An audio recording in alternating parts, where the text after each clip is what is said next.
Isang 23 anyos na lalaki ang naaresto ng mga tao ng Malabon City Police Station matapos maakto ang umano itong may hawak ng isang sachet na naglalaman ng hinihinalang shabu sa Tomares Street, Barangay Tugatog, Malabon City nitong Agosto 23, 2026.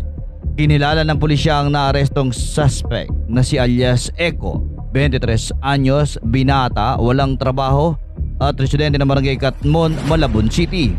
Ayon sa ulat, bandang alas 3:10 ng hapon nang magsagawa ng foot patrol ang mga tauhan ng Substation 2 ng Malabon City Police Station sa lugar.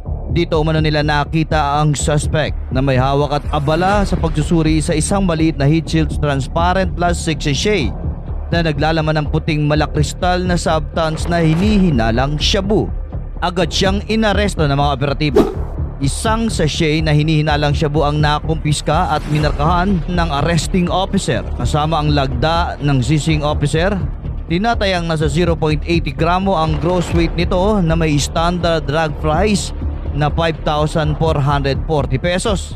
Ang pag-aresto ay sinagawa ni Police Corporal Carlo Machon at Patrolman Phil Mark Tombo, kapwa-tauhan ng Substation 2 Malabon City Police Station. Mahalaga rin sa isinagawang proseso ang presensya ng mga witness na mula sa NPD Press Corps at si Kagawad Albert Gamayaw ng Barangay Tugatog, Malabon City.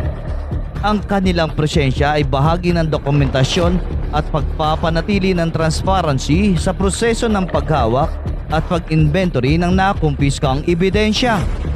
Kapansin-pansin din ang dedikasyon ng mga arresting officer na patuloy na ginagampanan ang kanilang tungkulin kahit araw ng linggo sa pamamagitan ng kanilang foot patrol at agarang pagtugon sa nakita nilang insidente na isagawa ang pag-aresto at pagkumpiska sa hinihinalang kontrabando.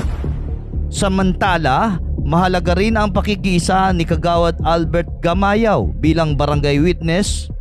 Ang kanyang pagdalo at pagtupad sa tungkulin bilang saksi ay nakakatulong sa maayos na dokumentasyon ng mga nakumpiskang ebidensya at sa pagpapanatili ng integridad ng proseso. Ang suspect ay nasa kustudya ng mga otoridad para sa paghahain ng kaukulang kaso dahil sa paglabag umano sa Section 11, Article 2 ng Republic Act No. 9165 o Comprehensive Dangerous Drugs Act of 2002. Ang investigasyon at iba pang kaukulang proseso ay nagpapatuloy.